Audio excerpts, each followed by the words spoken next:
Rain hammered the windshield so hard the highway looked underwater. "Tell him what you did," Mason said from the passenger seat without turning around. "I didn't steal anything," I shouted. "You made me use the laptop." "Stop lying for once," Dad snapped. His hands clenched the steering wheel tighter. The veins in his neck stood out every time lightning flashed through the car. "Before we continue, please hit the like button, subscribe to the channel and turn on the notification bell for updates." "Mason said the garage footage is gone," he said, "and now money's missing from my office. Funny how your fingerprints end up everywhere." I looked at my brother. "Then why won't you look at me?" Mason kept staring out the window. That scared me more than Dad yelling. Usually Mason argued back, usually he smirked, but tonight he looked pale, nervous. The truck in front of us sprayed water across the windshield, as Dad suddenly jerked the car onto the shoulder. Gravel crunched beneath the tires. I swallowed hard. "Dad, get out." For a second I honestly thought I heard him wrong. "What?" I said, "Get out now." The highway around us was pitch black except for our headlights cutting through the rain. No gas stations, no houses, nothing. My chest tightened. "My phone's dead." Dad reached behind him, grabbed my backpack and threw it out into the rain. "You want to act grown," he barked. "Figure it out yourself." "Dad, please."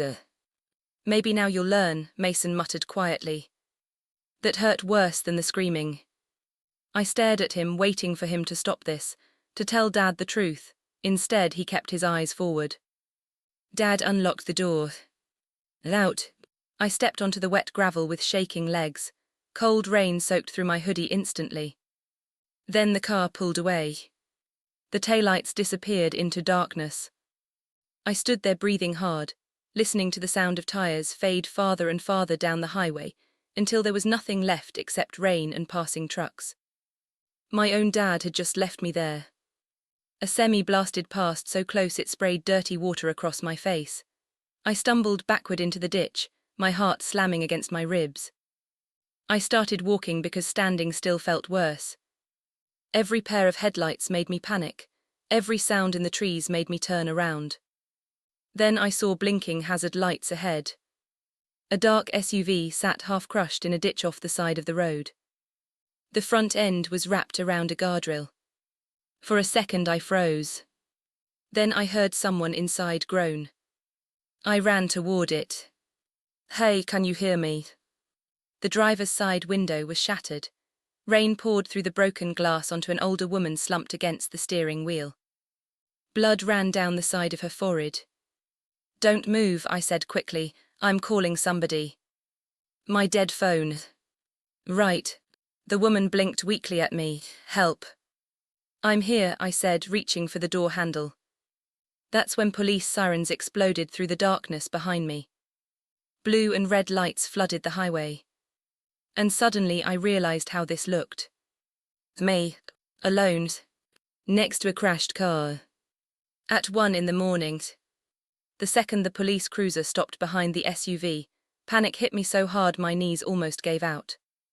2 officers jumped out. "Step away from the vehicle." I raised my hands immediately. I was just helping. "Move back now." One officer pulled me toward the shoulder, while another rushed to the woman inside the SUV. Paramedics arrived seconds later, their boots splashing through muddy water as they worked to cut the damaged door open. The woman grabbed my sleeve before they lifted her onto the stretcher. "The boy," she mumbled weakly. "He stopped." Then they pulled her away into the ambulance. An officer shined a flashlight in my face. "Why are you out here alone?" My mouth opened, then closed again. I pictured Dad's face. I pictured Mason texting everyone that I'd done something crazy again. "I got lost walking home," I lied quietly. "At 1 a.m. I nodded. The officer clearly didn't believe me, but he wrote something down anyway. An hour later, I sat alone in a hospital waiting room wearing borrowed scrubs because my clothes were soaked with rain and stained with blood from helping the woman. Families kept glancing at me before whispering to each other. I kept checking my dead phone even though there was nothing to see. Across the hallway, two officers spoke near a vending machine. Paint transfer matched a dark pickup, one said. Hit-and-run vehicle probably clipped her before she lost control. Dark pickup. My stomach twisted. Mason's truck. I suddenly remembered the dent on his passenger side headlight when he came home earlier that evening. Then another memory slammed into me. Mason cornering me in the garage before dinner. His voice low and sharp. If Dad finds out what happened tonight, you're going down with me. At the time I thought he meant sneaking out drunk. Now I wasn't so sure. A nurse walked over holding a charger. You're the boy from the highway. I nodded cautiously. She keeps asking if you're okay. That caught me off guard. Nobody else had. I plugged my phone in and watched the screen finally light up. 32 unread messages. All from Mason. Say anything. You touched the computer too. Dad already believes me. Another message appeared while I stared at the screen.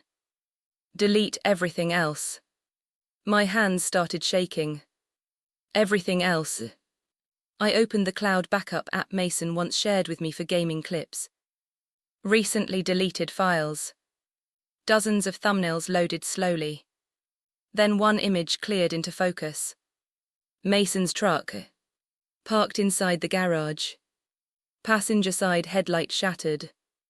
And fresh damage scraped along the front bumper. The hospital lobby doors slammed open so hard people turned to stare. Dad stormed inside still wearing the same jacket from earlier, rain dripping off his shoulders. The second he spotted me, he pointed across the waiting room. What did you tell them? Not are you okay? Not what happened. Just that. Several nurses looked up immediately. I stood slowly, I didn't tell them anything. Dad walked closer, lowering his voice without lowering the anger behind it. Police called me asking questions about Mason's truck. Why? I don't know. Don't play stupid with me. My chest tightened as people nearby pretended not to listen. Then I pulled out my phones. I found this. I showed him the recovered thumbnail from the deleted files. For the first time all night, Dad hesitated. The photo clearly showed damage on Mason's truck. But the hesitation lasted maybe 2 seconds. You edited that. What? You heard me, Dad jabbed a finger toward me. You've been obsessed with dragging your brother down for years. That's not true. Then why were you digging through deleted files? Before I could answer, another voice cut through the lobby. Dad. Mason walked in looking calm, clean, completely controlled. Like none of this touched him. He walked straight past me and hugged Dad. You okay? Dad asked him immediately. I felt something inside me sink. Mason finally glanced at me like I was a stranger. Then a detective approached us holding a notebook. Are you Mason Sanders? Mason nodded politely, yeah. We'd like to ask about damage to your truck. Mason didn't even blink. Hit a deer earlier tonight. The detective studied him carefully. Do you mind if we inspect the vehicle? Not at all. Then Mason sighed and shook his head toward me. My brother been having a rough time lately, he said quietly. He gets paranoid. Dad nodded along instantly. He's always starting problems. The embarrassment burned hotter than the fear now. The detective looked unconvinced, but before he could press harder, a nurse hurried over. The crash victim is awake, she said. She specifically asked for the boy from the highway. For the first time that night, Mason lost control for half a second. His jaw tightened. Inside the hospital room, machines beeped steadily beside the woman from the SUV. She looked pale, exhausted, but awake. When she saw me, she pointed weakly. You were there. I nodded, yeah. Her eyes drifted unfocused for a moment. Before the crash, I saw 2 boys near a dark truck, arguing. My heartbeat quickened. One looked scared, she whispered. Before I could respond, another detective stepped into the room. Kirby, he said carefully, can you explain why traffic cameras placed your brother's truck near the accident scene tonight? I froze. Because suddenly it was obvious. The police already suspected Mason. Outside the hospital room window, I saw Dad staring directly at me. Then the detective opened the door wider. "We need to ask you some formal questions." As I stepped into the hallway, shouting erupted from the lobby. I turned just in time to see Mason shove through the hospital doors and sprint toward the parking garage. "Stop!" Police rushed after Mason through the hospital entrance as automatic doors slammed open against the walls. Dad yelled his name and took off after them. I followed into the parking structure, just in time to hear tires screech somewhere above us. Footsteps echoed through concrete levels. "Mason," Dad shouted, "what are you doing?" Two officers cornered Mason beside his truck before he could get inside. One detective swept a flashlight across the passenger side. The damaged headlight. Scraped paint. A bent section of bumper with fresh mud packed into it. The detective looked at the debris bag in his hand, then back at the truck. "It matches." Dad stepped forward immediately. No, there's some mistake here." Mason avoided everyone's eyes now. An officer pulled him aside, while another detective guided me toward a separate stairwell. Inside a small hospital office, the detective closed the door and sat across from me. "Kirby," he said calmly, "this is your chance to tell the truth before your brother does." I stared at the floor. Then the detective slid several printed photos across the table. Traffic camera timestamps. A gas station image of Mason buying alcohol. Another frame showing his truck minutes before the crash. "We already know he was there," the detective said quietly. Something in me finally cracked. "Mason made me delete the files," I whispered. The detective didn't interrupt. He said if Dad found out he'd blame me too. My voice shook harder now. He told me I touched the computer so nobody would believe me over him. Outside the office window, I could see Dad packing the hallway aggressively while officers spoke to him. Then one detective stopped him cold. "Mr. Sanders, abandoning a 15-year-old on a highway during severe weather may qualify as child endangerment." Dad's face changed instantly. Like somebody had finally forced him to see what he'd actually done. A few minutes later, the elevator doors opened nearby. A woman in a dark coat stepped out holding a police badge around her neck. Detective Elena Ruiz. The second Dad saw her, he went pale. "You," he muttered. Elena looked straight at him. "My mother's the woman your son helped tonight." Dad glanced at me slowly. Elena continued, "If Kirby hadn't stopped, she may not have survived the cold long enough for responders to reach her." The hallway went silent. Then she added the part that seemed to hit Dad hardest. "We only contacted you because Kirby was admitted as a minor emergency case." Her eyes hardened, "Not because you reported him missing." Dad looked like he'd been punched. Across the lobby, officers escorted Mason out in handcuffs, while reporters gathered near the hospital entrance filming everything. Camera flashes lit up the glass doors. Dad turned toward me finally, his voice weak now. "Kirby, listen, He reached for my shoulder. I stepped back before he could touch me. "You only came," I said quietly, "because the police called." By morning, the entire story had started falling apart for Mason. And every piece of it led back to the same thing. He had been drunk behind the wheel. Detectives recovered traffic footage showing Mason's truck speeding through the rain less than 10 minutes before the crash.